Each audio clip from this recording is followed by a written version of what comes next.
Ben voilà, bonjour à tous. Donc, on vous remercie déjà d'être présents à distance. Voilà, commence le déroulement de cette matinée. Donc il y a eu l'accueil où on a appris les présents de tout le monde. Alors, on va dans un premier temps vous expliquer les règles du webinaire. Donc, vraiment, il faut vraiment être attentif à ça pour que l'enregistrement soit de bonne qualité puisqu'il sera mis à disposition par la suite pour tout le monde. On vous présentera les intervenants de la matinée. On passera en revue l'ordre du jour et on arrêtera l'enregistrement donc une fois que on a fini la présentation. On démarrera ensuite une séance de questions-réponses.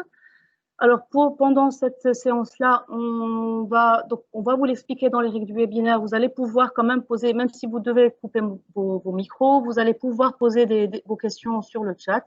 On en prendra note et on répondra aux questions du chat ainsi que les autres questions pendant cette séance de questions-réponses.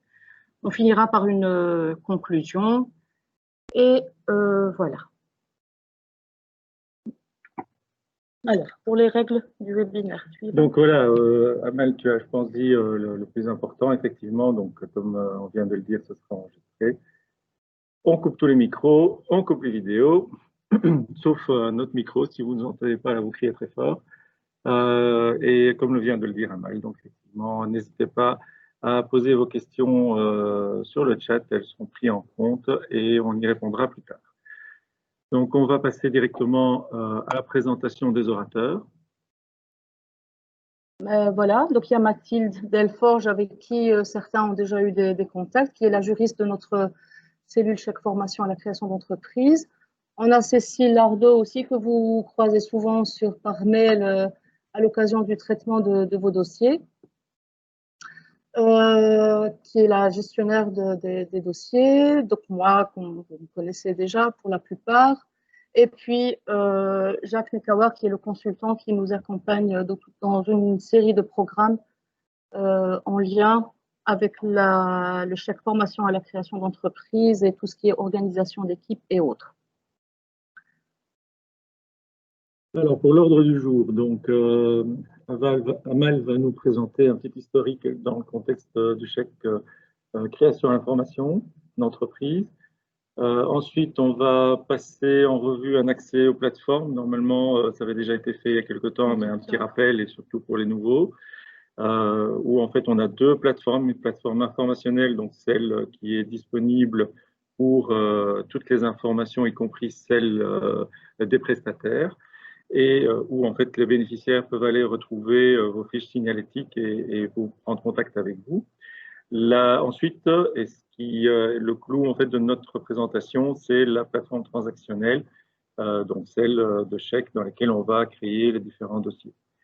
Ensuite, on va rappeler quelques concepts qui sont importants à maîtriser parce que nous avons quand même rencontré par le passé quelques difficultés par rapport aux notions de contact, etc. Donc, on va rappeler tout ça. N'hésitez pas à poser vos questions sur le chat encore une fois. Et ensuite, on va faire une démo donc, de la plateforme de A jusqu'à Z. Et en tout cas, on va faire tout le workflow de la création d'un dossier jusqu'à le solde, en fait, jusqu'au paiement. Et alors, pour éviter, comment dirais-je, des allers-retours, on a enregistré en fait la démonstration. Ensuite, on va vous parler des documents, comment à partir du 1er octobre les choses vont se passer. Et enfin, on va parler de kits qu'on vous fournira dans les jours à venir. Voilà, donc si tout le monde est prêt, il y a peut-être des nouveaux arrivants. Je ne sais pas, c'est qui, oui, oui. Donc voilà, je rappelle que ce webinaire est enregistré. Pardon. Et donc, les caméras doivent être coupées ainsi que les micros. Donc, on commence? C'est parti. Voilà, historique du chèque depuis sa création en 2002. Donc, c'était à l'époque, peut-être certains d'entre vous ont peut-être déjà connu le chèque sous la forme papier qui existait à l'époque. En 2016, il y a eu une réforme des aides à destination de l'entrepreneuriat où on a regroupé toutes ces aides-là dans un gros dispositif qu'on a appelé le chèque entreprise. Et c'était l'occasion aussi de l'introduction du chèque électronique et la création de la plateforme que vous connaissez tous maintenant. Le chèque formation à la création a été greffé à ce dispositif par la suite, en juillet 2017. Et c'est à ce moment-là, vous vous souvenez pour certains de cette période transitoire que vous avez tous vécu. Donc il y a ce chèque qui a été mis en place. La plateforme a apporté, même si au départ ça a été un petit peu difficile pour tout le monde, elle a apporté beaucoup de simplification et beaucoup de facilitation pour le traitement des dossiers. Alors, un peu plus récemment, il y a eu une réforme, donc en avril 2019, et où là c'était plus l'occasion d'une série de simplifications au niveau du chèque entreprise. Il y a eu l'éligibilité des entreprises pour le chèque formation à la création d'entreprises. Et il y a aussi ce processus de labellisation dont on parlera prochainement, pas aujourd'hui. Voilà, donc ça, c'est un petit peu l'historique. Et alors, vous allez voir tout à l'heure avec Jacques toutes les améliorations qu'on a apportées à la plateforme, quelques facilitations aussi, et les nouveautés, des nouvelles fonctionnalités que vous pourriez utiliser dans le futur. Alors, pour rappel, les publics cibles donc du chèque formation à la création d'entreprise, il y en a deux, donc le porteur de projet depuis toujours, les demandeurs d'emploi, les salariés indépendants à titre complémentaire et les étudiants. Mais depuis avril 2019, comme je le disais, il y a aussi les entreprises. Par entreprise, on entend les indépendants à titre principal et des PME. Alors, les conditions d'accès à ce chèque. Alors, la première chose, c'est qu'il faut que les bénéficiaires prennent contact avec un prestataire agréé et dans le futur labellisé. Il y a donc un montant de 6 000 € qui est attribué par bénéficiaire sur une durée de 3 ans. Alors, l'intervention publique équivaut à 80% et comme vous le savez, il y a une quote-part qui doit être payée par le bénéficiaire qui recouvre les 20% restants. Et enfin, la TVA, comme vous le savez, est à charge du bénéficiaire, information qu'il est très utile de donner au bénéficiaire quand il s'adresse à vous. Voilà. Je te laisse la parole. Bien, merci. Alors, on va commencer par, comme je le disais tout à l'heure, où trouver l'information. Donc, ce qu'on appelle le site informationnel.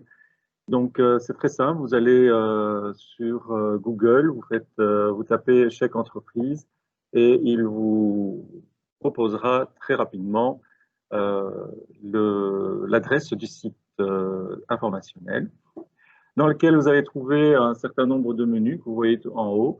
Et là, vous avez toute l'information sur les chèques entreprises et dans le comment ça marche. Vous avez une petite vidéo pour ceux qui ne connaissent pas encore le dispositif qui peut vous expliquer le workflow complet, comment se passent les interactions entre les prestataires, bénéficiaires et les gestionnaires. Vous avez également un synoptique qui reprend les différentes étapes par rapport à la création de dossiers. Vous avez également une série de PDF que vous pouvez télécharger qui sont à votre disposition pour vous aider dans les démarches dans l'applicatif, donc dans la plateforme transactionnelle. N'hésitez pas à y aller, il y a pas mal d'explications. Ensuite, vous avez tous les textes légaux et réglementaires qui sont à votre disposition, comme les arrêtés ministériels, les AGOE, etc. Donc, n'hésitez pas à aller chercher les informations dans cet onglet. Alors, pour tous ceux qui ne le savent pas encore, il y a moyen, dans l'onglet Contact, de retrouver une série de canaux pour aller chercher des informations, pour poser vos questions. Il y a bien entendu la possibilité d'introduire des tickets, d'appeler dans les heures que vous voyez en rouge en bas à gauche d'ouverture du helpdesk. Ce que nous vous conseillons vivement, c'est soit d'envoyer un mail que vous voyez en bas de l'écran, soit d'ouvrir tout simplement un ticket que vous trouverez un lien vous le voyez, c'est en haut à gauche, dans l'encadré bleu, où en fait vous pouvez créer un ticket et rien de plus simple, vous mettez le numéro de dossier si vous en avez un résumé, une bonne description et l'adresse mail avec laquelle on va pouvoir échanger avec vous. On a beaucoup plus facile à traiter des tickets que forcément à répondre constamment au téléphone, étant donné que ce sont les gestionnaires eux-mêmes qui sont en ligne avec vous pour justement être le plus optimal dans les réponses. Mais du coup, lorsqu'ils sont au téléphone, ils ne peuvent pas gérer des dossiers. Je suis sûr que vous comprenez la situation. Alors, ce que vous pouvez faire également, c'est d'aller sur l'onglet Accueil pour aller voir quelles sont les différentes actualités. Donc là, il y a des news. À chaque fois qu'il y a des nouveautés, elles sont mises sur cette page-là. Voilà, donc ça, c'est pour le site informationnel. N'hésitez pas même à envoyer éventuellement vos bénéficiaires s'ils veulent avoir des informations. Ça peut être un outil assez intéressant de communication pour vous également. Alors, vous voyez un onglet prestataire. Dans l'onglet prestataire, vous retrouverez votre fiche signalétique et tout un outil de recherche que le bénéficiaire peut utiliser pour vous localiser ou localiser les prestataires qui sont les plus proches de leur lieu de résidence. Alors, je vous propose qu'on aille directement à l'essentiel, qui est celui de la plateforme transactionnelle. Donc, vous avez soit ceux qui ont déjà l'habitude d'aller sur le site, sur la plateforme, vous avez certainement ça dans vos favoris. Ou sinon, c'est très simple, en partant du site informationnel, vous avez un bouton en haut à droite qui vous permet d'accéder à la plateforme. Au moment où vous cliquez dessus, vous arrivez donc sur la première page de login, dans laquelle tout en haut, vous avez la possibilité de vous loguer.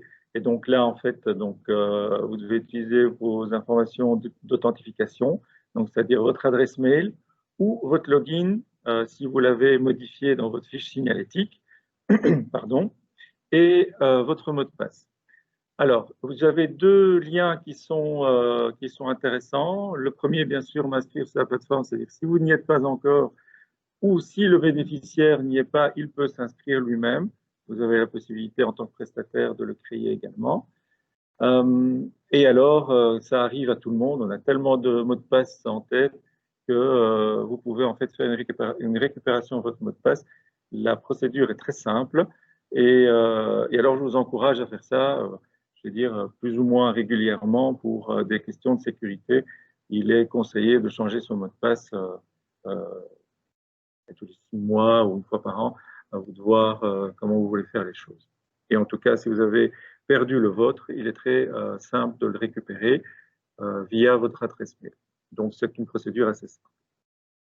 Alors, une fois que vous vous loguez, vous voyez en tant que prestataire, j'ai obfusqué un certain nombre de données, mais ce que vous voyez, c'est le tableau de bord dans lequel vous avez les différents dossiers en cours.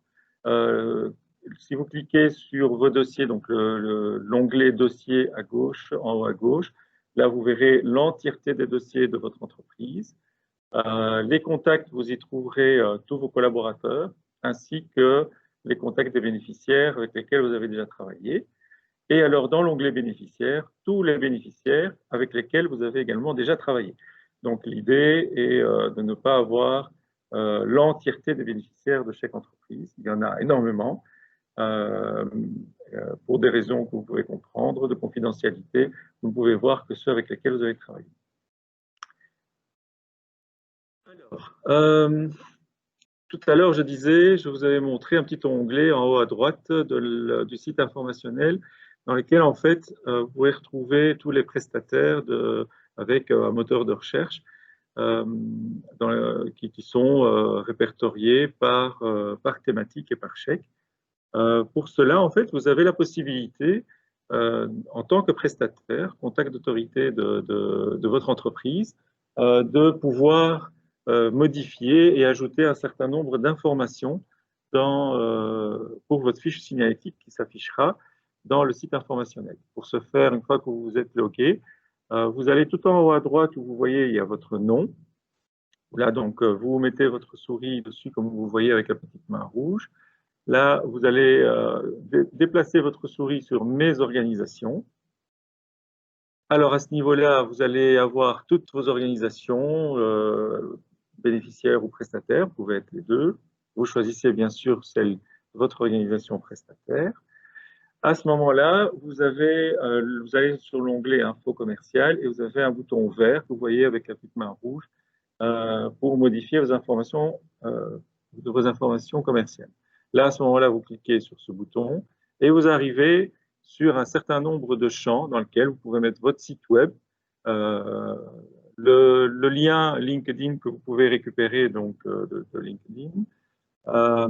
Et alors, vous avez les informations de contact, où là, en fait, vous pouvez sélectionner l'email que vous voulez afficher dans votre fiche signalétique et sélectionner un de vos contacts de votre entreprise. C'est-à-dire que ce contact doit être présent et déjà dans la plateforme Chèque Entreprise.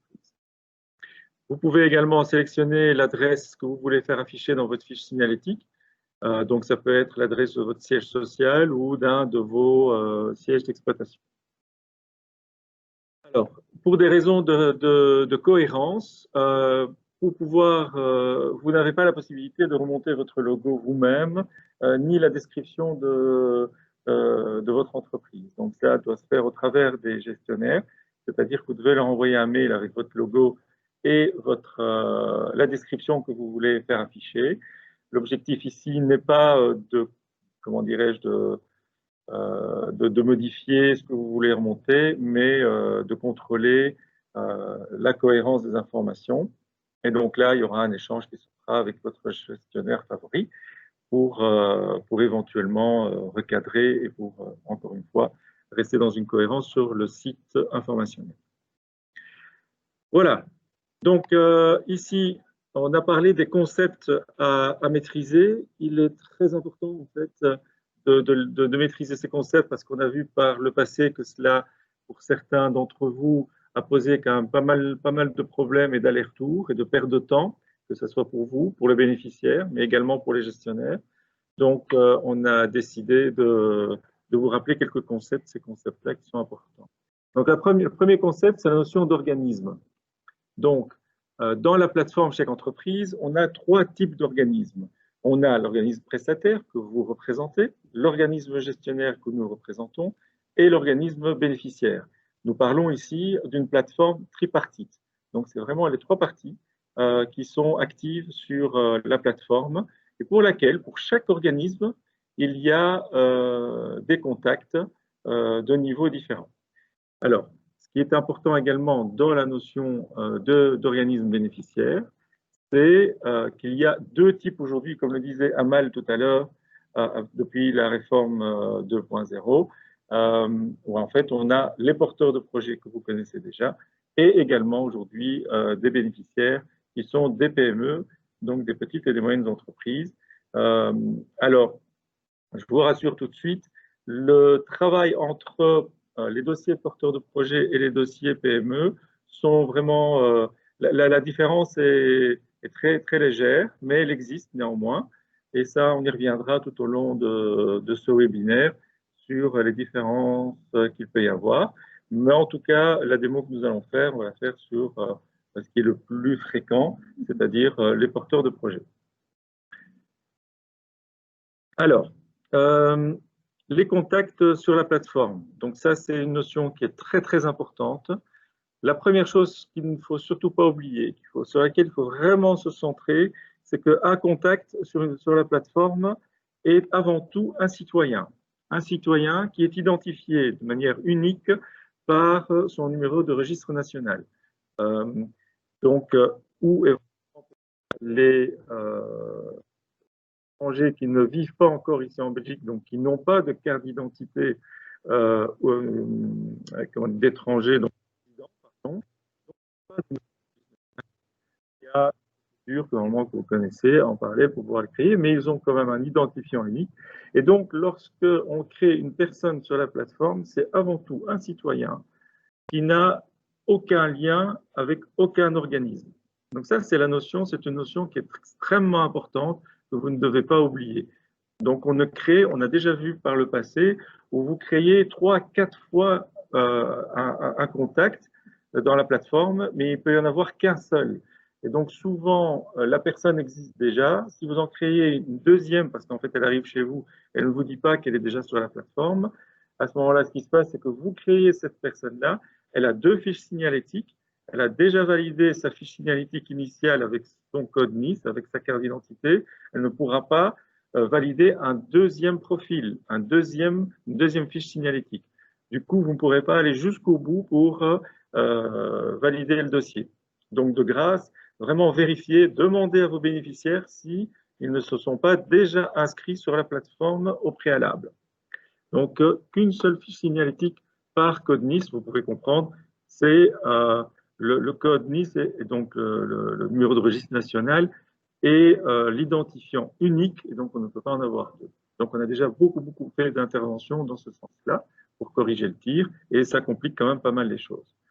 Alors, ce qui est par défaut un usager, donc un citoyen, donc nous tous ici, les gestionnaires, vous, prestataires, contact de prestataires, lorsqu'on rentre sur la plateforme, on est tous au même niveau, on est tous des citoyens, et on a tous la capacité d'activer notre qualité de porteur de projet. Donc ça, c'est même vous, prestataires, rien n'empêche qu'un contact qui travaille chez vous, qui est formateur ou qui est contact de référence ou d'autorité, je reviendrai sur ces notions un peu plus tard, puisse par ailleurs créer une activité qui n'a rien à voir avec ce qu'il fait chez vous. Et donc, il a la possibilité d'activer son caractère porteur de projet et aller demander des chèques dans d'autres disciplines, bien entendu. Alors, à ce niveau-là, on a, comme je le disais tout à l'heure, des contacts. Donc, ces personnes, ces citoyens peuvent créer du coup un lien avec l'organisme prestataire, l'organisme gestionnaire ou l'organisme bénéficiaire. C'est au moment où ils créent ce lien, dans lequel d'ailleurs, je vous rappelle qu'on peut associer un mail différent. Donc, si moi, en tant que personne physique, en tant que citoyen, j'ai un mail à Gmail quelque chose, je me lie à l'organisme prestataire qui va être celui de la démo ici, INEO Consultants en l'occurrence, eh bien, je peux, dans ce lien-là, définir une autre adresse mail et un autre numéro de téléphone que celui qui est dans ma fiche signalétique privée. Ce qui fait que pour chaque organisme pour lequel vous êtes lié, vous pouvez avoir un mail différent et donc recevoir toutes les notifications liées au dossier de cet organisme dans une boîte mail différente. Donc ça, c'est aussi une notion importante. Et alors, lorsque vous créez en fait le lien avec un organisme, vous pouvez créer quatre types de liens: contact d'autorité, contact de référence, contact d'information et enfin contact expert. Alors, vous allez dire, qu'est-ce que c'est que tout ce charabia, autorité, référence, information, expert? Eh bien, nous allons entrer dans les détails. Le premier, c'est le contact d'autorité. Le contact d'autorité, c'est, comme son nom l'indique, la personne qui a la possibilité d'engager la société ou d'engager la société du bénéficiaire, porteur de projet, ou d'engager l'administration dans les décisions. C'est-à-dire que tout le monde est logé à la même enseigne, donc on travaille tous sur le même modèle, dans la même plateforme, on voit absolument tous la même chose. C'est la puissance de cette plateforme tripartite, bien sûr avec des accès différents, on ne voit pas tous la même chose, bien entendu. Et en tant que contact d'autorité, un gestionnaire d'autorité a la capacité de signer le dossier, un contact de référence a la possibilité de traiter le dossier, mais de ne pas le signer. C'est exactement la même chose chez vous, dans les prestataires. Les contacts d'autorité pourront aller jusqu'au bout du workflow, donc ils peuvent faire absolument tout ce que fait un contact de référence, c'est-à-dire initier un dossier, le soumettre à l'administration et aller vraiment jusqu'au bout de la démarche. Le contact de référence aura besoin du contact d'autorité pour soumettre le dossier à l'administration. Alors, juste après, il y a le contact de référence. J'en ai parlé ici en parlant du contact d'autorité. Comme vous voyez, c'est un entonnoir, c'est-à-dire qu'il a moins de prérogatives que le contact d'autorité. Il peut tout faire, sauf signer les dossiers et les soumettre. Ensuite, on descend encore dans la granularité, où là, en fait, on a le contact d'information, qui est un contact qui est là pour pouvoir avoir un accès au dossier en lecture uniquement. c'est-à-dire qu'il ne peut rien modifier. On a même la possibilité de pouvoir décider de filtrer et donc au niveau d'un dossier, donc on peut aller vraiment dans une granularité assez fine, au niveau d'un dossier de pouvoir dire cette personne peut être contact informationnel sur ce dossier et pas les autres. Et donc on peut vraiment aller très loin dans le filtre. Et pour finir, le contact expert, qui est très très important et pour lequel je vais prendre un tout petit peu plus de temps pour vous en parler. Donc le contact expert, tout à l'heure, Amal vous parlait dans les petites sphères là, que vous a montré, donc les conditions, c'est qu'un prestataire doit être agréé / labellisé. Donc aujourd'hui, vous faites partie d'une thématique qui s'appelle CREA. Cette thématique est partagée entre 2 départements qui fonctionnent avec la formation, notre contexte ici, et les chèques conseils qui sont dans le département, dans un autre département du SPE EER. Donc, la labellisation, donc aujourd'hui, on rentre dans un contexte de labellisation. Pour l'instant, vous êtes tous agréés, mais labellisés, entre guillemets, techniquement. C'est-à-dire que vous êtes dans une labellisation, vous êtes en réalité labellisé, et dans un avenir proche, comme le disait Amal, on vous tiendra au courant. Vous devriez aussi également rentrer dans ce processus de labellisation, qui est la version 4.0 de l'agrément au niveau de l'administration. Alors, qu'est-ce qui est important là-dedans? C'est qu'il y a 2 notions. Je ne vais pas faire je vais pas vous expliquer tous les tenants et aboutissants de la labellisation. Ça fera l'effet d'un autre webinaire. Ce sera le sujet d'un autre webinaire. Mais ce qui est important à savoir, c'est que dans la labellisation, on a une première étape qui est la reconnaissance de l'entreprise, c'est-à-dire qu'on reconnaît l'entreprise prestataire, donc la personne morale, et on labellise un expert, un ou plusieurs experts. Ce n'est que les experts labellisés qui peuvent être renseignés dans un dossier de demande de chèque. Ici, pour vous, il y a une dérogation dans le sens où, normalement, voilà, je laisse passer la moto. Normalement, il n'y a que les experts qui peuvent traiter des dossiers, parce que c'est eux qui sont labellisés sur base de leur CV, de leur expérience, etc. Dans votre cas, qui est justement une dérogation, il n'y a qu'un seul expert, puisque vous travaillez beaucoup avec des sous-traitants et que vous avez énormément de formateurs différents. Et donc, vous devez désigner un seul expert qui sera labellisé. Et c'est lui qui sera renseigné dans les dossiers. Donc, c'est-à-dire que c'est lui qui sera le responsable de la qualité de la prestation. Mais ce n'est pas lui qui devra la faire. Donc, ça, c'est la dérogation qu'on a envers vous. Et donc, il est important, il n'est pas nécessaire de créer 10 experts dans votre entreprise, car il n'y en a qu'un seul qui sera labellisé. Et donc, dans les dossiers que vous créerez, vous pourrez en sélectionner qu'un seul. Voilà, si vous avez des questions, n'hésitez pas à les écrire et on reviendra là-dessus si c'est nécessaire dans la séance questions-réponses. Alors, ce qui est important, c'est qu'une personne, un citoyen, peut être les quatre rôles si il le désire. Donc, ces rôles sont cumulables. Bien entendu, un contact d'autorité n'a pas besoin d'être un contact de référence ou un contact d'information. La seule contrainte qu'on peut avoir, et qui est importante, c'est qu'au niveau de la plateforme, pour des raisons logiques, IT, logique informatique, on a imposé à la création d'une entreprise dans la plateforme à avoir 2 contacts, un contact de référence et un contact d'autorité.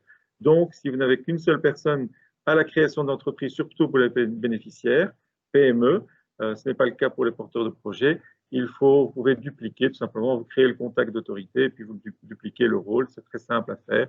Et donc, il sera et contact d'autorité et contact de référence. Ça peut être la même personne. C'est cumulable. Voilà, c'était pour la petite histoire. Alors maintenant, je vous propose de passer à la démo que nous commenterons tout au long du déroulement. Parti.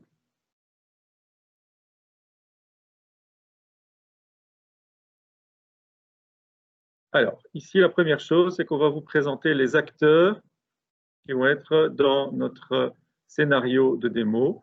Donc, Amal qui sera le porteur de projet, Jacques le prestataire et Cécile, le gestionnaire.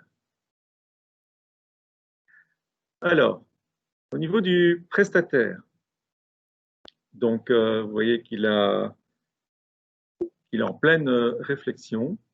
Donc, le prestataire est au préalable, donc c'est la société Ineo Consultants, et il est agréé et donc labellisé pour le chèque formation et création d'entreprise.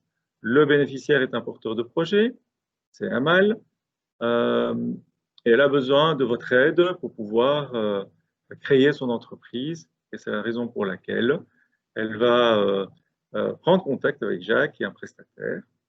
Et derrière tout cela, bien sûr, il y a le chef d'orchestre, Cécile, qui est à son bureau et prête à gérer les dossiers. Vous voyez que je n'ai pas mis de téléphone, hein, donc voilà, donc le gestionnaire pour au niveau du SPV. Voilà. Donc, le premier contact qui va se faire, soit au travers de la plateforme, soit chez vous, soit il y a un moment où vous allez prendre contact l'un avec l'autre, et les deux, vous pouvez tous les deux en fait créer le dossier. Très souvent, c'est vous, prestataire, qui allez le créer pour le compte du bénéficiaire, mais sachez qu'il a exactement les mêmes accès que vous, et donc il peut créer lui-même son dossier. Donc là, c'est Jacques qui se connecte sur la plateforme qu'on a vu tout à l'heure en tant que prestataire. Il décide donc de créer le dossier pour le chèque porteur de projet. Et c'est la première fois qu'il va travailler avec ce porteur de projet. Donc, ce qu'il doit faire, c'est aller rechercher la personne dans le système qui est déjà loguée. Et donc là, il va mettre son numéro de registre national. Ici, je l'ai caché étant donné que c'est une donnée à caractère privé. Donc voilà, le système retrouve Amal qui a déjà été connecté par ailleurs. Vous pouvez créer sa fiche signalétique, mais ce n'est pas le sujet du webinaire. Alors, le prestataire ici, comme vous êtes en contact, vous pouvez être en fait contact de plusieurs prestataires. Ici, on sélectionne la société Ineo Consultants. Et on peut démarrer la description du dossier. Un titre pour décrire votre dossier, une description générale de l'objectif de votre prestation, une description, quelle est la valeur ajoutée que votre formation ou que le prestataire, que la création en fait, de cette entreprise va avoir pour l'économie wallonne, la date présumée du début de la formation et la date de fin présumée de cette formation. Cette information n'est pas obligatoire, mais elle est très importante quand elle se retrouvera dans la clôture du projet. Et ça permet de pouvoir structurer l'information. Alors ensuite, le planning prévisionnel. Vous verrez que les choses vont venir dans le dossier. Il va un peu vite, Jacques. Et les références internes que vous pouvez avoir. Le nombre de jours ne sont pas nécessaires. Vous verrez que il y a des données spécifiques où on vous demandera cette info. Donc, vous pouvez laisser 0 à ce niveau-là.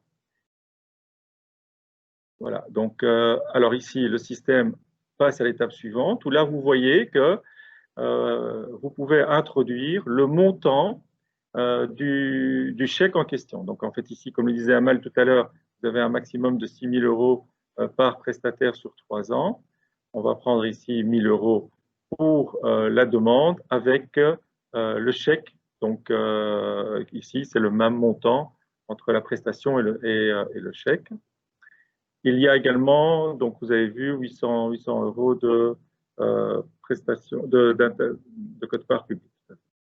Alors ici, dans les données spécifiques, on va vous demander pour le bénéficiaire de renseigner le type de diplôme le plus élevé qu'il a reçu. Donc vous voyez, il y a une liste. Et donc là, vous choisissez le diplôme en question. Ici, en l'occurrence, Amal est universitaire. La date présumée du lancement de l'activité, donc non pas de la prestation, mais du lancement de son activité. Donc ici, ce sera pour janvier 2020. Voilà, c'est un samedi, c'est merveilleux. Hein, mais bon, les indépendants travaillent 7 jours sur 7, vous le savez. Alors ici, la finalité du projet, c'est de voir dans quel statut, en fait, est-ce qu'on veut créer une entreprise ou est-ce qu'on va travailler à un titre d'indépendant principal, etc., etc. Où va se dérouler les prestations du bénéficiaire. Et alors là, ici, c'est le lieu de prestation. Ce sont les lieux de prestation. Ici, on revient sur la formation que vous allez donner et vous devez sélectionner tous les endroits potentiels dans lesquels vous allez octroyer la formation et le coaching. Et donc ici, on sélectionne absolument tout. Ce n'est pas nécessaire, bien entendu. Il y a le siège social du prestataire. Éventuellement, chez le bénéficiaire, s'il a déjà un siège d'exploitation. Éventuellement, si vous avez vous-même une plateforme d'e-learning, donc vous mettez l'adresse web dessus. Ça peut être également le siège social, votre siège social, ou plusieurs de vos sièges d'exploitation. Et cela peut être également autre, c'est-à-dire, exemple, le bénéficiaire a déjà un bureau en coworking.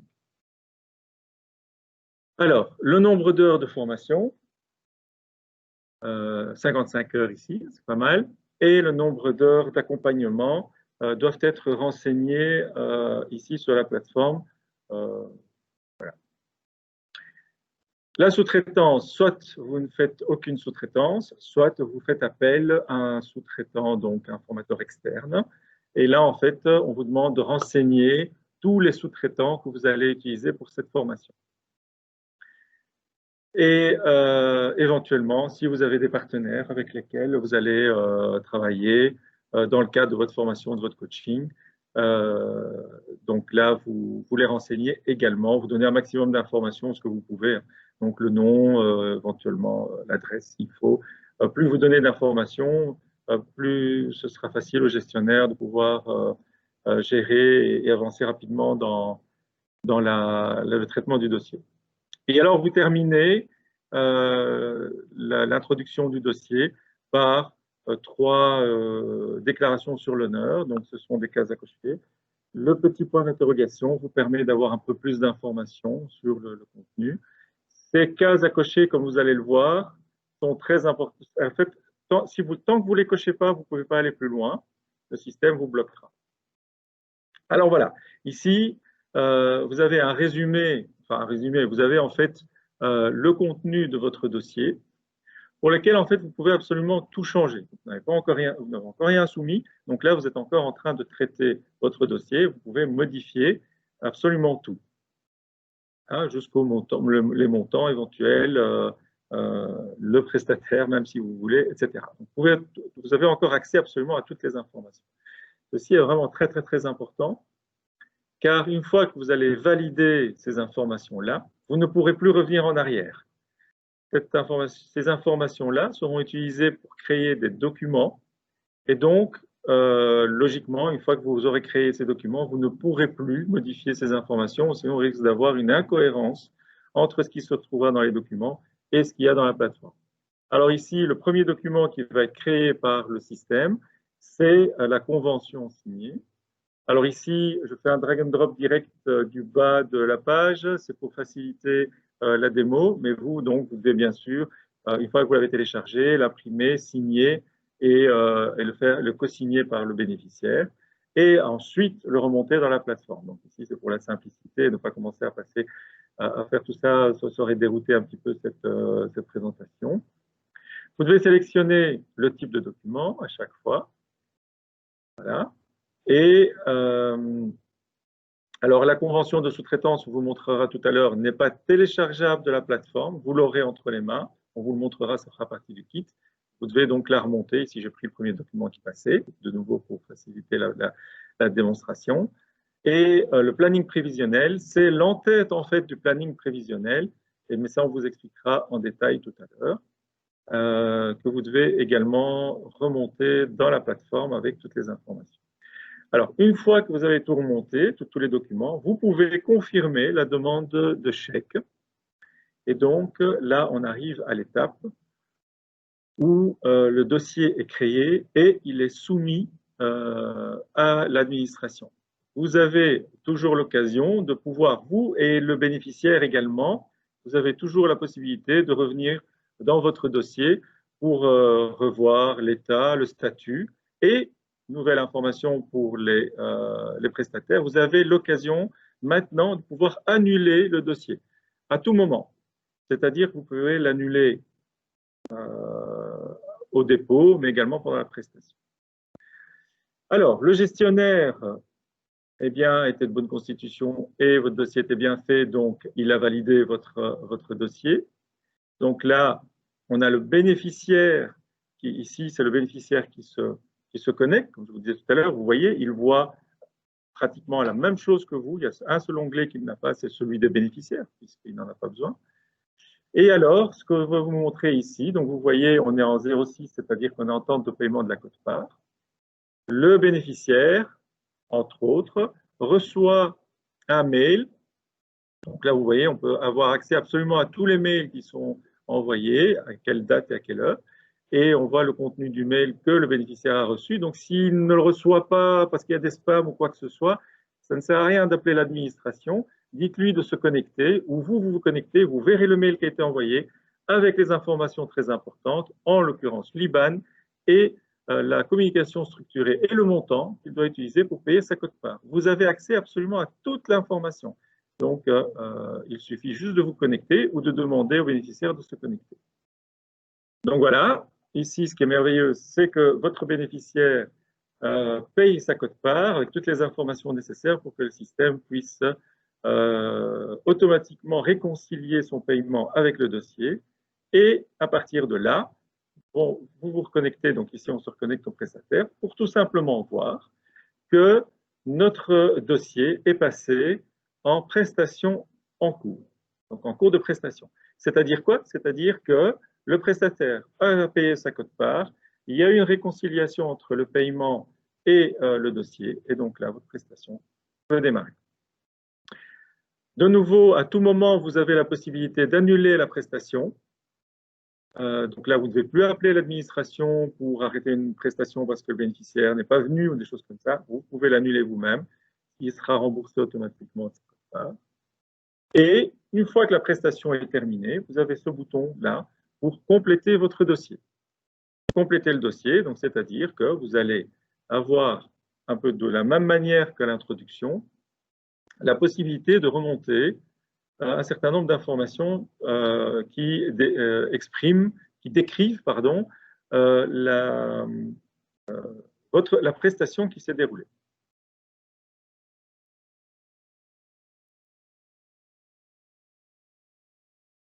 Voilà, donc vous décrivez, donc ça c'est un exemple pour la démo.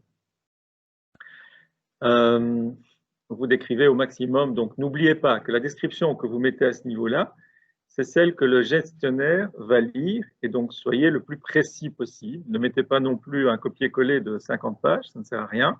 Donc ce qui est important, c'est d'être vraiment concis et être le plus clair possible, en fait, et le plus court possible. N'est-ce pas, Amal? Tout à fait. Voilà.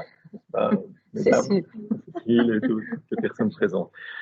Alors, une description du contexte de la prestation, hein, il y a des choses qui sont passées en un an.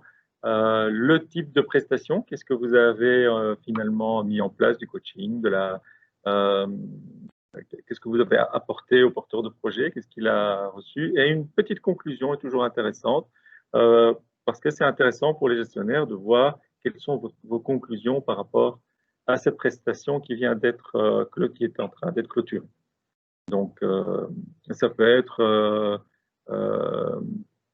comment dirais-je, ça peut être tout simplement mon bénéficiaire n'a rien compris, il va falloir recommencer, ou c'est génial, il est enfin autonome et il va créer son entreprise très rapidement et tout va pour le mieux dans le meilleur des mondes. Ou on peut continuer chez un partenaire ou autre. Tout à fait. Voilà, soyez le plus précis possible. Tout à fait. Voilà. Donc, donner un maximum d'informations. Vos conclusions sont très importantes pour nos gestionnaires, pour pouvoir statuer en fait sur le dossier et avancer et éviter de faire des allers-retours. Alors, vous cliquez sur suivant. Donc là, de nouveau, vous avez un récapitulatif de ce que vous avez introduit avec toujours la possibilité de changer les informations que vous avez remontées, jusqu'au moment, bien sûr, où vous validez les informations de nouveau. Une fois que vous avez validé, vous ne pourrez plus modifier. De nouveau, c'est exactement la même expérience. La première chose que vous devez faire, c'est remonter la facture. Là, bien sûr, Vous ne la téléchargez pas de la plateforme, ça doit venir de votre comptabilité. Vous remontez la facture et là, il y a une particularité. Au moment où vous sélectionnez le type de document, vous avez 4 champs qui se rajoutent. La date de la facture, le numéro de la facture, le montant hors TVA de la facture et le montant éligible qui s'y trouve. Alors, de la même manière, donc ici, le rapport d'activité sera créé par la plateforme seulement une fois que vous aurez remonté la facture, car il contiendra les informations que vous avez encodées de la facture. Donc, c'est très important. De toute façon, le système ne vous laissera pas télécharger le rapport d'activité sans avoir remonté la facture. L'attestation de présence, donc ça, on y reviendra tout à l'heure, que vous devez remonter également.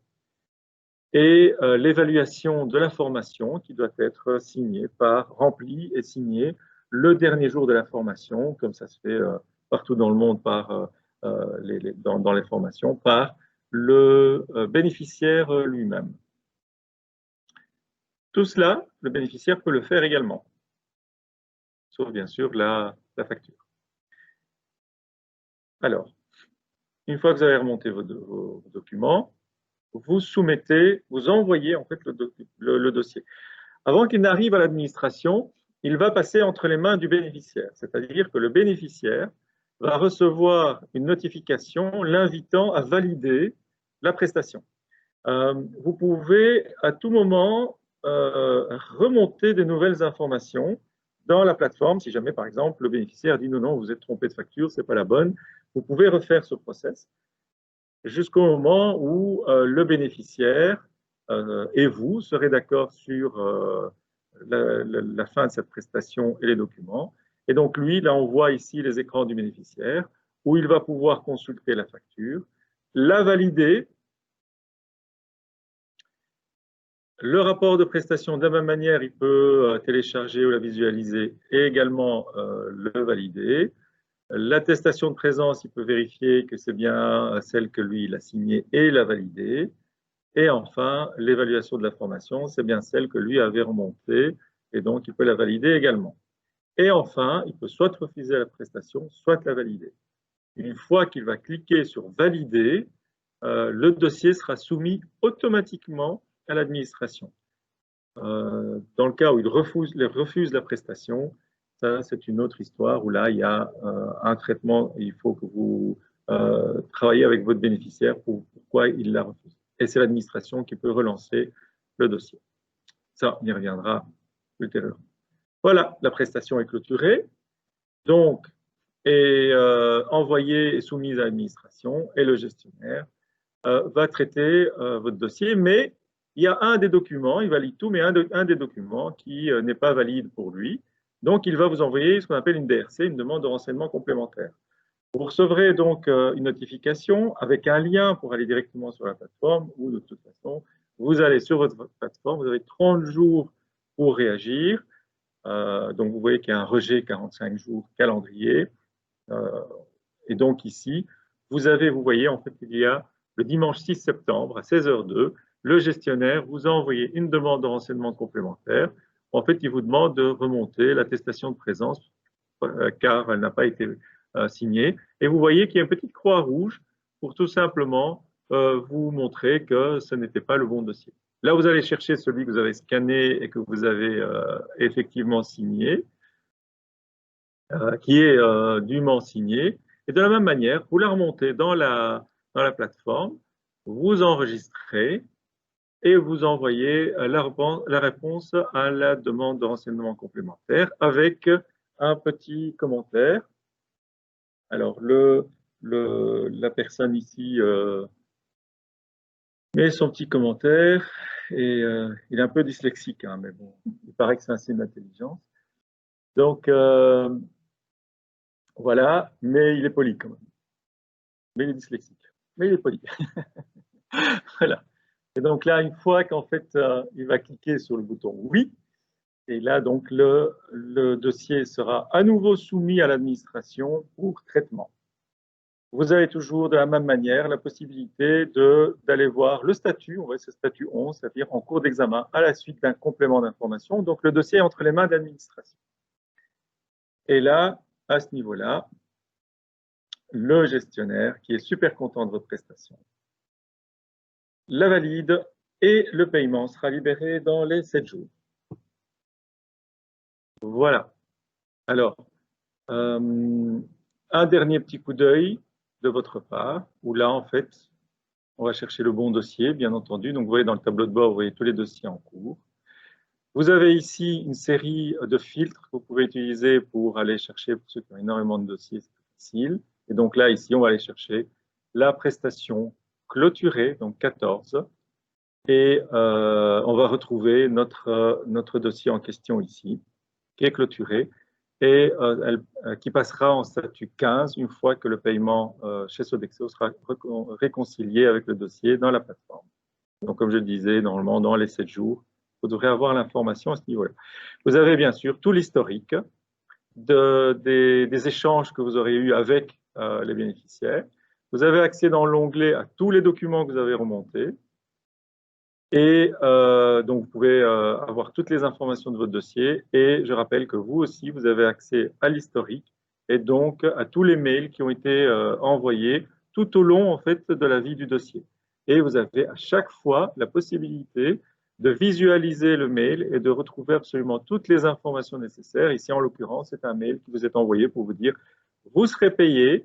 Donc les 1 000 euros, donc la quote-part du bénéficiaire et la quote-part publique sur tel numéro de compte que vous aurez, bien entendu, remonté vous-même dans votre fiche signalétique.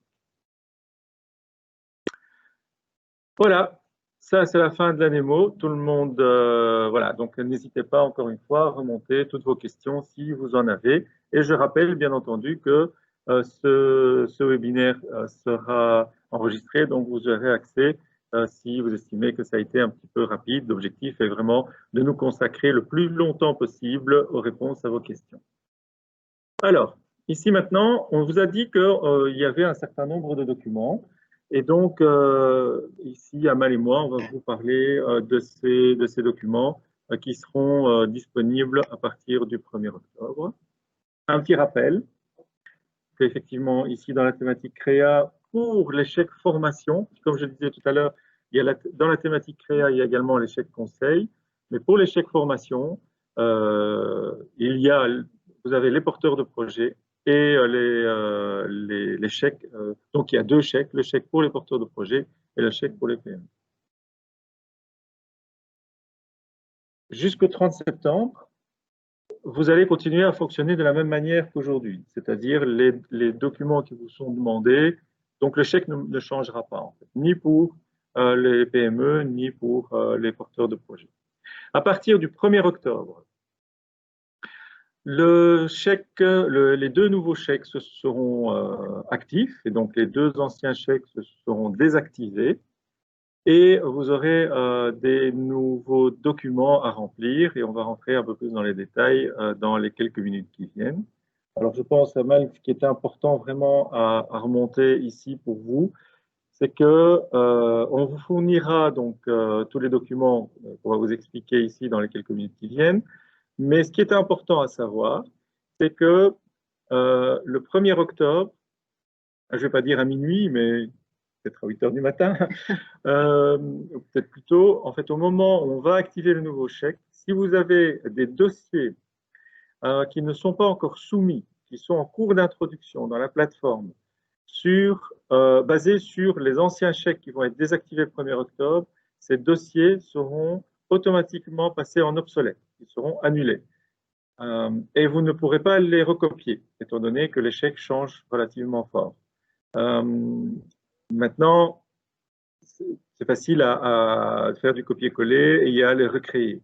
Mais nous vous prévenons quand même, comme ça vous avez le temps de soumettre en fait tous vos dossiers ou alors de préparer votre dossier, de ne le créer qu'à partir du 1er octobre à 8 h du matin. Alors, je vous rassure, tout de même, tous les dossiers qui auront été soumis sur base de l'ancien chèque, eh bien, eux, ils pourront continuer à faire leur vie normale jusqu'au bout de la prestation.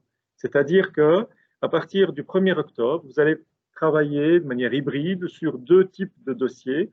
Les anciens dossiers qui courent et qui font leur petite le petit bonhomme de chemin, donc leur vie dans la plateforme, sur base de l'ancien chèque, et les nouveaux dossiers qui, eux, fonctionneront sur les nouveaux chèques. À vous de voir comment vous vous organisez. On rentrera dans les détails de ces documents dans les quelques minutes qui viennent. Donc ici, ce qui va être ajouté, les nouveaux dossiers, les nouveaux documents, c'est la convention signée, la convention de sous-traitance en fait, et la demande de chèque signé. Donc ça, c'est ce qui est déjà existant aujourd'hui. Mais donc je m'en mêle un peu les pinceaux. Oui, Hein. en fait, Amalo, je te vois effectivement réagir. Je t'en prie. non, en fait, ici, vous avez des documents qui existent déjà. La convention signée, la demande de chèque qui sont automatiquement générées par la plateforme. Donc ça, c'est à l'introduction. Et à la clôture, on a la facture d'exploitation et le rapport d'activité, qui sont aussi générés automatiquement par le système. Le reste, ben, c'est des documents que vous téléchargez. La nouveauté donc, qui sera mise en ligne donc ici déjà maintenant, jusqu'au 30 septembre, sous forme de test pour vous, ça vous donnera l'occasion de vous familiariser avec toute cette procédure. Mais à partir du 1er octobre, il y aura une application stricte de ces nouveaux documents.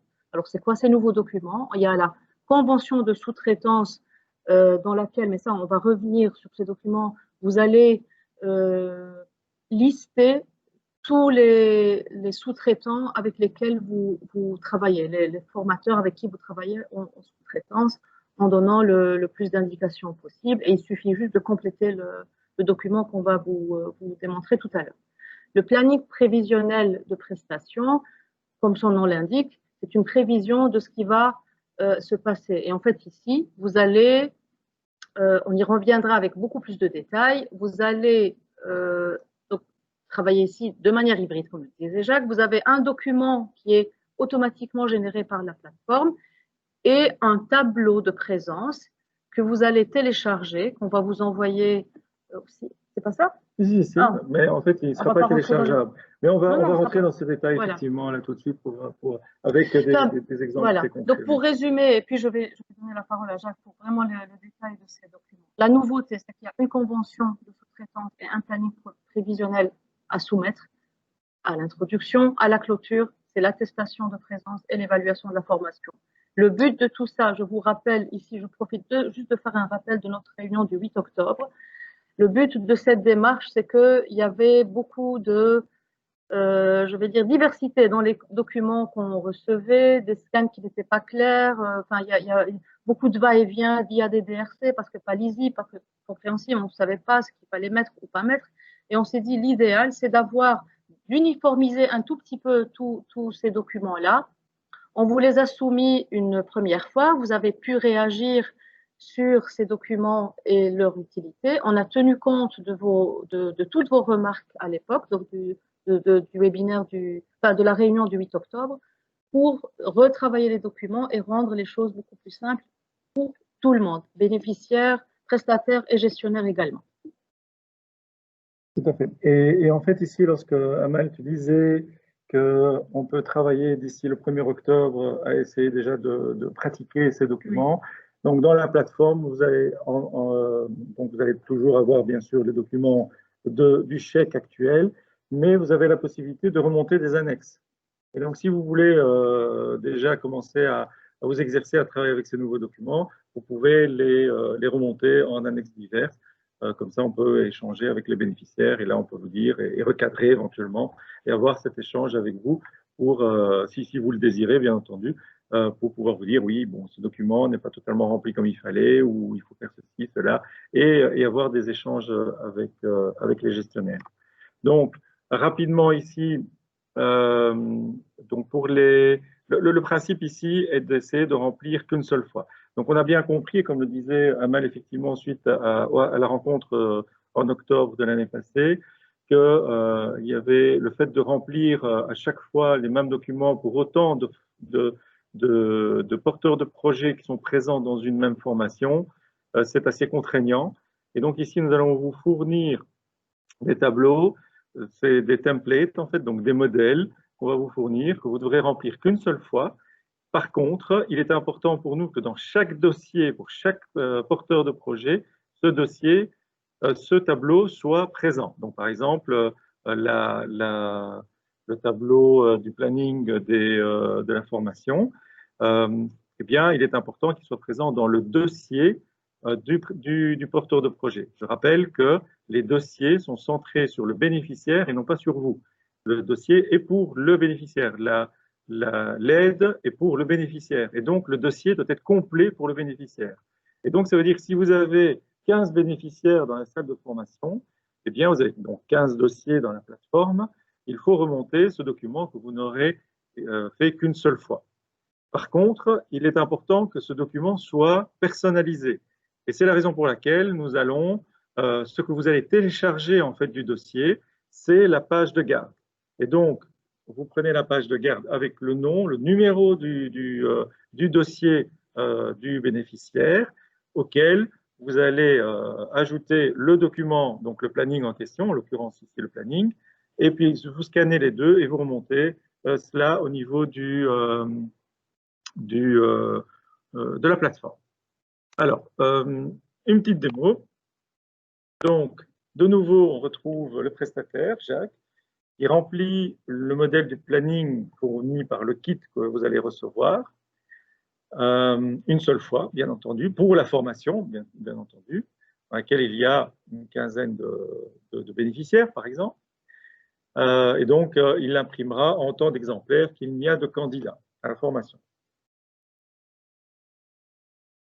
Et il va reprendre dans la plateforme, télécharger, comme je vous le disais, de chaque dossier de vos bénéficiaires, le fameux planning prévisionnel de la prestation. Ensuite, vous allez prendre ces deux documents-là, vous allez les joindre l'un à l'autre et vous allez les numériser. À partir de là, vous allez les sauvegarder hein, quelque part, puisque cela est à l'introduction du dossier, donc c'est-à-dire que c'est avant le démarrage de la prestation. Et vous allez les remonter dans le dossier, dans l'encadré gris, comme on l'a fait tout à l'heure. À la fin de la prestation, donc vous clôturez, et donc comme je disais, le dernier jour de la formation ou du coaching, vous avez le planning donc, qui a été signé pour chaque jour de présence et vous téléchargez la page d'en-tête, vous la juxtaposez à ce document-là, vous scannez et vous remontez dans la plateforme. Et l'administration est prête à valider. Alors, ce système vous semble peut-être un peu contraignant, mais il est beaucoup moins contraignant que par le passé où vous devez créer autant de fois les dossiers que vous n'aviez de bénéficiaires. Le kit, donc ce que vous allez recevoir.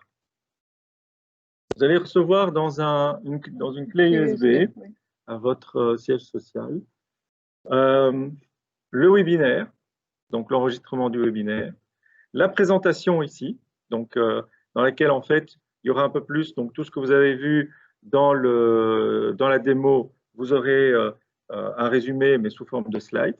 Donc comme ça, vous pourrez également aller plus loin en fait vous pourrez prendre slide par slide comme un user guide en fait si on veut.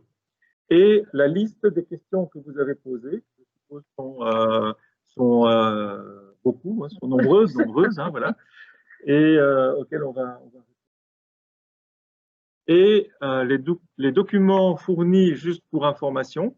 Donc là, on va vous montrer les modèles de documents que la plateforme vous fournira lors de la création d'un dossier et les modèles de documents que vous allez devoir utiliser pour chaque formation. Alors, pour entrer un peu plus dans les détails, les documents que vous allez télécharger de la plateforme à l'introduction de la demande, c'est la convention, comme on vous l'a dit, qui a été générée par la plateforme suite à la soumission du dossier. La demande de chèque est également créée par la plateforme et le planning prévisionnel qui est la page de garde, la page d'en-tête, dans laquelle il y a juste, en fait, on reprend le bénéficiaire, le prestataire, le numéro de dossier, et l'expert. Et ça, vous allez le rajouter au planning prévisionnel. À la clôture de la prestation, là, vous avez le rapport de prestation. Souvenez-vous, suite comment dire, une fois que vous avez remonté la facture, vous avez le rapport de prestation qui est généré automatiquement, que vous devez télécharger et co-signer. L'attestation de présence de la même manière, où là, en fait, vous devez juste apposer cela comment dirais-je, au tableau signé par, donc c'est le planning, hein, voilà, signé par les bénéficiaires pour chaque présence. Hein, ça, on va voir le tableau tout de suite. Et alors, l'évaluation de la formation que vous aurez soumis. Alors, il est important que ce soit ce document-là que vous soumettez, parce qu'en fait, il a le numéro de référence et le nom qui est déjà dessus. Donc, on n'acceptera que ce document-là comme évaluation de la formation et pas un autre. Et par contre, ce que je peux vous dire, c'est que quand vous clôturez le dossier, vous pouvez le faire le dernier jour de la formation, parce que tant que vous n'avez pas soumis les documents, vous avez tout le temps nécessaire pour pouvoir le soumettre à l'administration. Donc, vous pouvez clôturer, donc introduire toutes les informations le dernier jour de la formation, sortir ce document, l'imprimer et le soumettre à vos bénéficiaires pour signature. Et les remplissages, bien entendu. Alors, les documents que vous devez remplir vous seront fournis en version Word pour que vous puissiez en fait les remplir dans vos systèmes informatiques facilement. Et donc là, vous voyez ici les deux documents, dont un parlait tout à l'heure Amal, qui est celui de la convention de sous-traitance. Bien sûr, ici, on précise que c'est la convention de sous-traitance avec les sous-traitants qui interviendront dans la formation. Pas tous les sous-traitants avec lesquels, bien sûr, vous fonctionnez pour les différentes formations. Voilà. Et alors, le document ici, qui est le tableau du planning prévisionnel, que vous devez joindre, donc là, on vous le rappelle, que vous devez absolument remplir. Il y a 4 petites annotations qui sont importantes à lire, où vous devez en fait remplir par rapport à la formation et le remonter en un premier temps, dans la plateforme au moment de l'introduction du dossier, et en un second temps, en bas, au moment où, parce que c'est celui-là que vous allez faire signer, hein, et si jamais une personne est absente, vous mettez une croix dans la colonne absente, et c'est ce même document que vous aurez remonté, mais sans l'intervention, bien entendu, puisque la formation n'aura pas commencé, n'aura pas débuté, et donc dans le dossier d'introduction. Dans le dossier, dans la clôture du dossier, vous devrez remontrer ceci avec les signatures et toutes les informations des porteurs de projets. Alors, petite différence avec les PME. Donc là, vous allez voir, il y a 2 documents que vous devez remplir, puisque ce dispositif fait partie des aides de minimis. Donc, c'est le template de droite que vous devrez remplir pour le bénéficiaire ou c'est lui qui le remplit. Hein. C'est normalement sa responsabilité de savoir quelles sont toutes les aides des minimis auxquelles ils ont accédé. Et la déclaration sur l'honneur du test PME, dans lequel, en fait, il faut remonter un certain nombre d'informations, remplir les cases. Il y a beaucoup de feuilles, mais c'est pour les entreprises, je vous rassure tout de suite, pour les entreprises de PME compliquées. Pour les petites entreprises où il n'y a qu'un seul gérant ou des choses comme ça, qu'un seul actionnaire ou 2 actionnaires, c'est relativement simple à remplir. Mais il est important qu'il soit rempli et signé par le bénéficiaire. Vous voulez dire quelque chose? Non. Donc, on essaie d'aller... Eh bien voilà, donc là, ce qu'on va faire maintenant, c'est qu'on va passer à la séance de questions-réponses. On va aller sur toutes les questions qui ont été posées. Ce que je vous propose, c'est de continuer, pour éviter de faire des allers-retours, de continuer à poser les questions sur le chat, pendant que Mathilde et Amal répondront aux questions qui ont été posées pendant la présentation. Et ceci. Et moi, d'accord, moi, d'accord. Et alors, à partir de maintenant, on va couper l'enregistrement. Donc, voilà, on peut réactiver les différentes vidéos. Donc,